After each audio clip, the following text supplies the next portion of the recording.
this meeting to order, and Mr. Ken Manley's going to lead us in the prayer and pledge.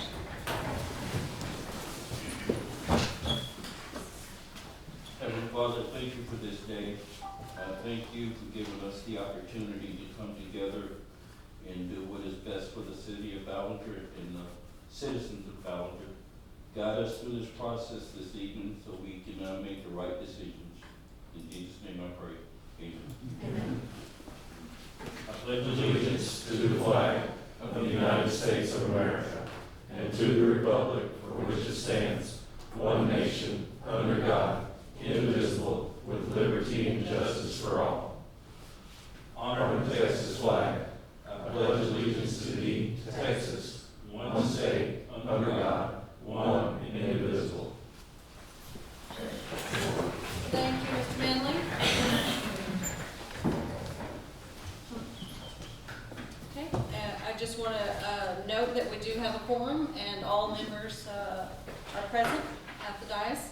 And at this moment, we will, any citizen who desires to address City Council on a matter not included on the agenda may do so at this time per the Texas Open Meetings Act.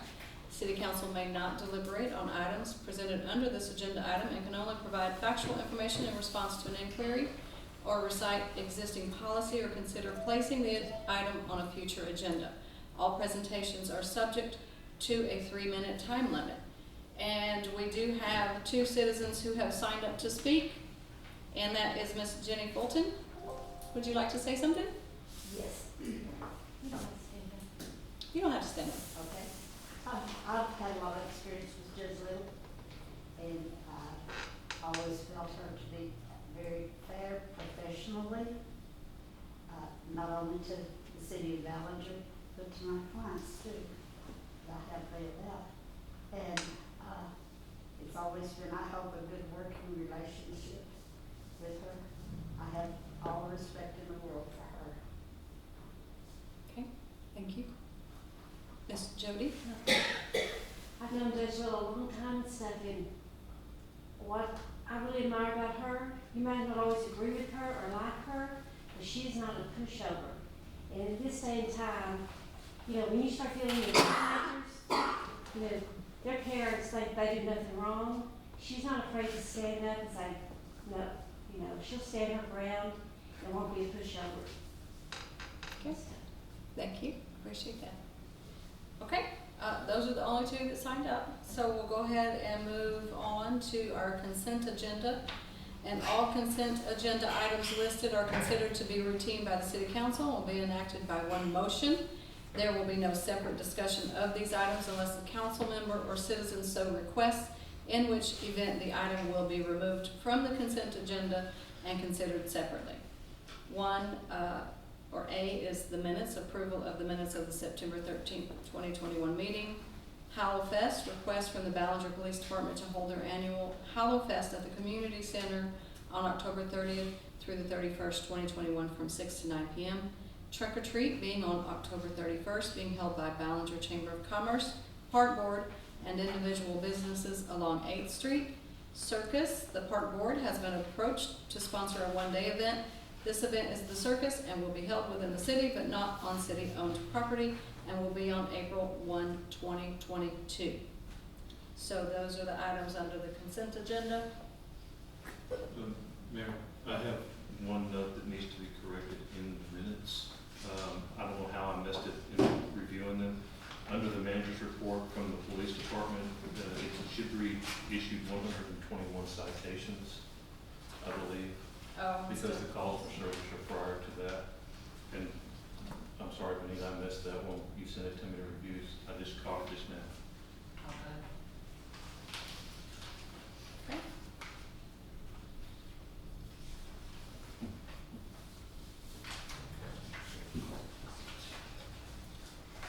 Do I have a motion to approve the consent agenda?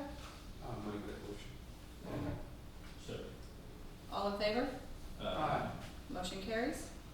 Okay, thank you. Okay, number 5, City Manager's Report.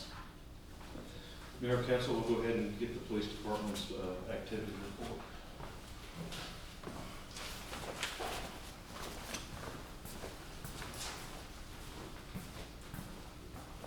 Good evening. For the month of September, we did issue 121 citations. We responded to 260 calls for service for the month. Out of those 260 calls, we took 208 reports. We made 3 arrests. That number is low, but right now, the sheriff has the jail down where we can only arrest under certain circumstances and only from people within the county, and he's got it trying to hold the COVID out. And so a lot of the things that we might have arrested for, we wrote a report on requested warrants instead of making an arrest because he doesn't want them in jail. So it's kind of a catch-22. We worked 6 accidents. Animal control had 68 calls. I know out of those calls, we picked up probably, I know on one specific location, we picked up 14 dogs.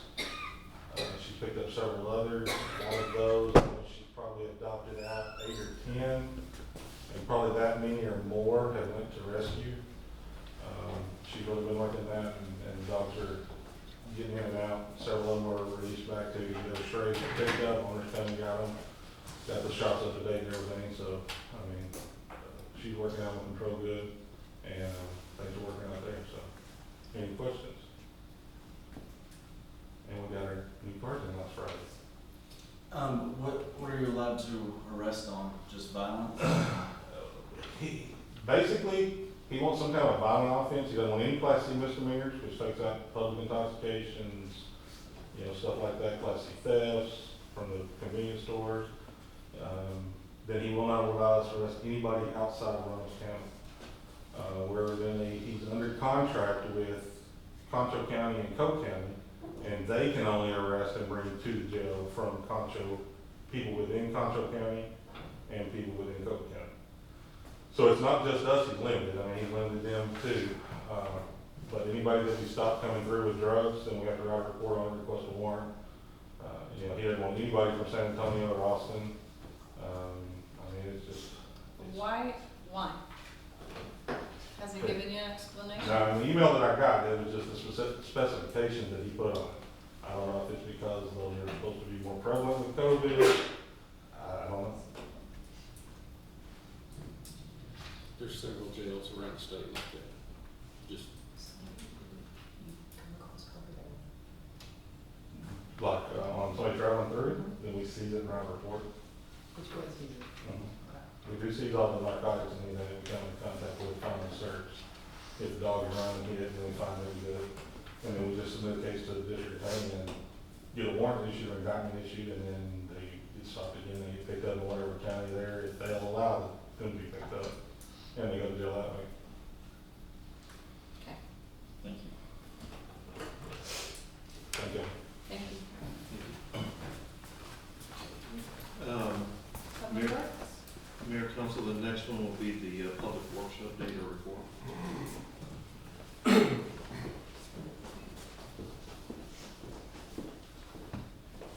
evening, Mayor, Council, ladies, gentlemen. So just a quick reports. We do have paving scheduled for Reynolds County to finalize the pavement on the school track road. So that will happen on Wednesday. The city has completed all work on there. It's sprayed with emulsion. We addressed a couple of issues with those heavy rains that we needed to patch up prior to paving. So that will be completed on Wednesday.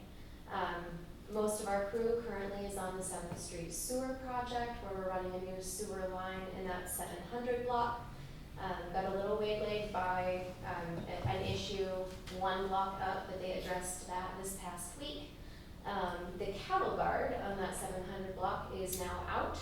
We will be placing 2 culverts underneath where that cattle guard was, so that'll provide a safer, smoother surface for folks as they're traveling around, kids on skateboards or bikes or whatnot.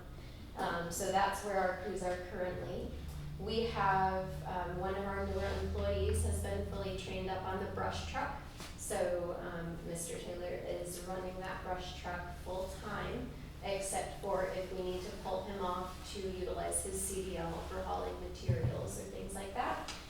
He's been doing a great job. And finally, we finished a review of the raw water meters out on Route 17 and are currently addressing replacements that need to be done. So I've also sent out the Public Works update email to any of you. If you have questions, you know where to find me. But do you have any of you have questions currently? Did we find out if that leak out, that I got the other day, was that us or was that North Lawrence? Which, I gave it to Marcus. the county road, I believe that was on North Reynolds, but I'll double check on that for you. Thank you. Anything else? Thank you so much.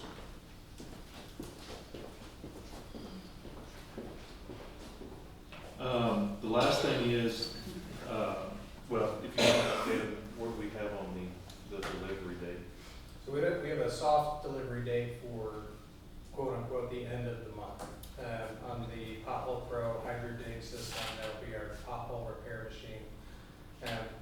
As far as what's scheduled to arrive, everything is in the United States except for the planing machine, which attaches to the front of it, which actually will mill out the whole pothole.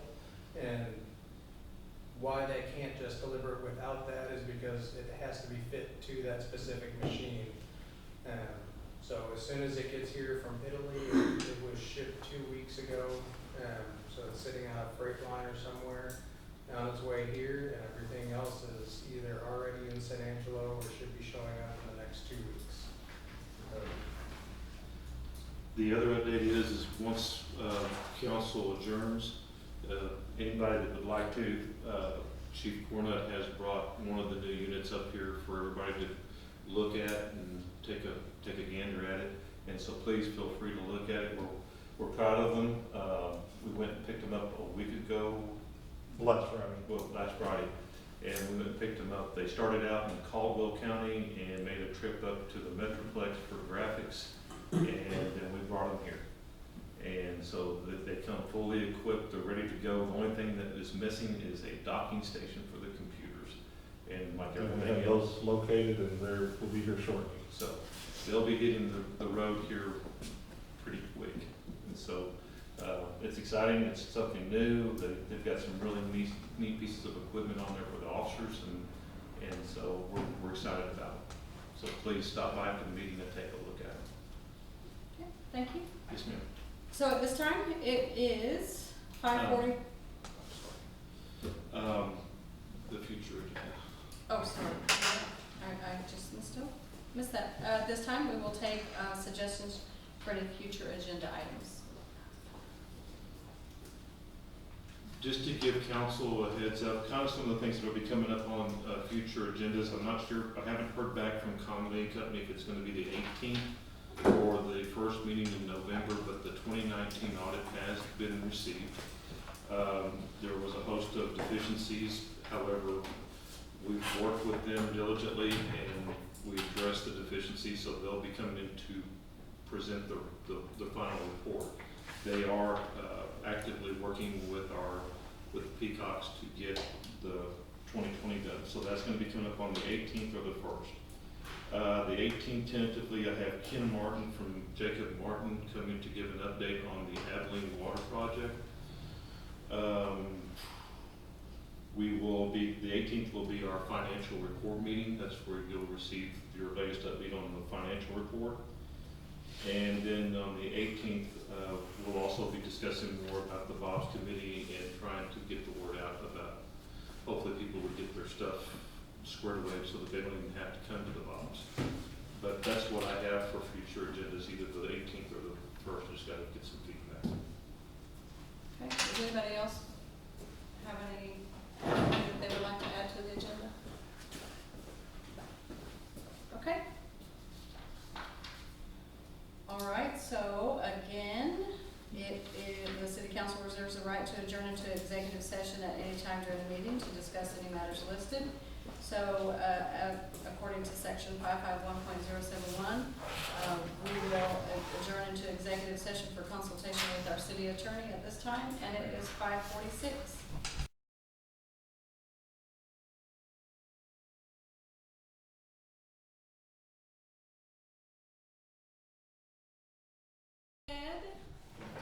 Come back into open session at 6:16. There was no action to be taken. And that does conclude everything on our agenda. So if we have a motion to adjourn, I would like to make the motion to adjourn. I'll second. all in favor? The motion carries. This meeting is adjourned.